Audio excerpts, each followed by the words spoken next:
మీరు చెప్పారు, మేము చెప్పలే కదా అని ఆ విషయాన్ని ఇస్తారు ఆయన. దాని నుంచే, అంతేగాని అక్కడే రాజకీయ ఉపన్యాసంలే సందర్భాన్ని బట్టి దాన్ని లింక్ చేస్తూ ఆ మాట చెప్పింది మాట. ఇప్పుడు వాళ్ళు అడిగారు నన్ను, పెద్ద ఆయన ఇదంటే అదో ఒక హాస్పిటల్ వచ్చి కన్వర్ట్ చేస్తామండి, దాన్ని మేము చెప్పిన ఇచ్చామండి అని చెప్పాను కదా. అది అంతకంటే ఏముంది?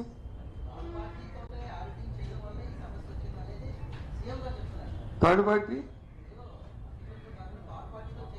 నో అలాగే ఆయన చెప్పలే. థర్డ్ పార్టీతో చేసిన వచ్చిన రిపోర్ట్ని అమలు జరపలేదని నాకు అర్థమైంది. థర్డ్ పార్టీతో కానీ అధికారులు ఎవరు చేసినా థర్డ్ పార్టీ చేసిన రిపోర్ట్ని అమలు జరిపితే సరిపోయేది కదా.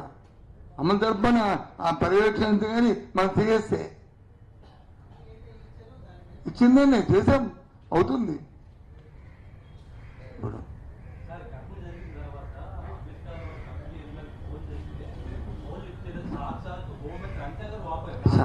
అంటే నేను అంటుంది దాని మీద నేను ఒకరు అనే దాని మీద కామెంట్ చేయదలుచుకోవాలి. ఇప్పుడు నేను అలా కామెంట్ చేయను. నేను ఇందాక చెప్పాను కదా, మాది ప్రభుత్వం, ఇది వ్యవస్థకు ఎవరు రెస్పాండ్ అవ్వకపోతే లాభంలే.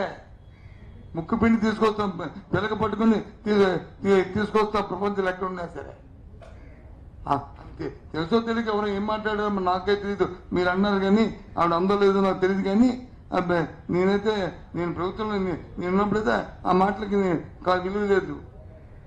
ఆ మాట అంటే నా తాలూకు ఇన్ఎఫిషియన్సీ అది.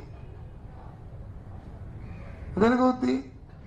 ఇప్పుడు ఎల్జీ ఫార్మర్స్ వచ్చి వాళ్ళు ఎక్కడ ఉన్నారు, అర్జెంట్గా వస్తారు అంటే వచ్చి ఎయిర్పోర్ట్ వచ్చి అప్పుడు మన సీఎం గారిని కలిశారు. పిచ్చి పిచ్చి చేస్తారు. లేకుండా ఏవైతే ఉన్నాయో ఆ చట్ట ప్రకారం అవ్వాలి చేయాలి. మీరు చేయకపోతే మాత్రం చట్ట ప్రకారం ఎవరి మీద చర్య తీసుకుని అన్ని ఎఫ్ఐఆర్ బుక్ చేసామని చెప్పాము. పర్యటన చేశారు. అసలు ప్రాణాలు ముఖ్యం మనకి, మన ప్రాంతం ఆ పరిశ్రమ ముఖ్యం. ప్రాణాలు ఎంత ముఖ్యమో పరిశ్రమలు కూడా అంత ముఖ్యం, ఎంప్లాయ్మెంట్ కూడా అంత ముఖ్యం. ఏ ఒక్కరిని మనం ఇన్బ్యాలెన్స్ అన్ని బ్యాలెన్స్ చేసుకుని వెళ్ళాలి. నేనేదో పత్రికలో చూశాను, సేఫ్టీ యాక్ట్ జరిగితే పరిశ్రమలు వెళ్ళిపోతాయని చెప్పి. సేఫ్టీ యాక్ట్ జరిగితే పరిశ్రమలు ఎందుకు వెళ్ళిపోతాయి? ఎందుకు వెళ్ళిపోతాయి? వాళ్ళ ధర్మాలు నిర్వర్తించాలి కదా. ఇప్పుడు ఇక్కడ కూడా ఏంటి, నాకు తెలిసింది, I'm not a technical person, common sense తో నేను అక్కడికి వెళ్ళినప్పుడు నాకు చెప్పింది ఏంటంటే, ఏదైతే ఇన్ఫ్లేషన్ లిక్విడ్ ఉందో లిక్విడ్ వచ్చి ఆ రియాక్టర్లోకి వెళ్ళినప్పుడు అది వేసింది, అది వార్ఫ్లో అయిపోయింది. వార్ఫ్లో అయిపోయి ఆ కేబుల్స్ హై పవర్ కేబుల్స్ మీదకి వెళ్ళి దాన్ని పడినప్పటికీ అది షార్ట్ సర్క్యూట్ అయ్యి బ్లాస్ట్ అయిపోయిందని వాళ్ళు చెప్పింది. అంతే రియాక్టర్స్ ఏవి కూడా మీకు బ్లాస్ట్ అవ్వదని చెప్పారు. మీటర్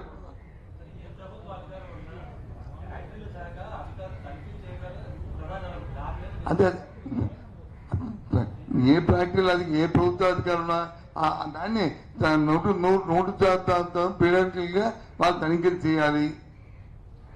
అది మా ప్రభుత్వం అయినా ఇప్పుడున్న ప్రభుత్వం అయినా ఏదైనా సరే అది చేయాలి. అది అధికారుల బాధ్యత.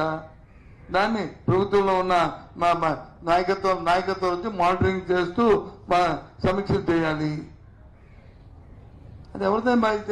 ఎవరైనా చేయకపోతే అది తప్పదనమే, దాన్ని ఇంకేమీ పెట్టగలనే. ఎవరైనా నాకు చెప్పాను కదా, ఏమని చెప్పాను, ఎల్జీ ఫార్మర్స్ ఇన్సిడెంట్ జరిగిన వెంటనే మేము అందరం వెళ్ళాము.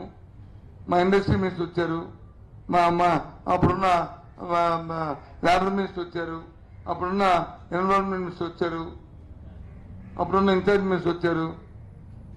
అందరూ కూర్చొని ఆఫీసర్లు మొత్తం దగ్గర 20 మంది ఆఫీసర్లు పెట్టుకుని తెగటగమని ఒక్కొక్కరు అలాట్ చేసుకుని ఒక్కో పని అందరం కలిపి చేశాము. నన్ను ఎక్కడ చేసి చెప్పండి, ఎక్కడ చేసి చెప్పండి. మీ టీవీలో స్టేట్మెంట్లు తప్ప, మా మీద తిట్టడం తప్ప ఏం జరిగింది చెప్పండి.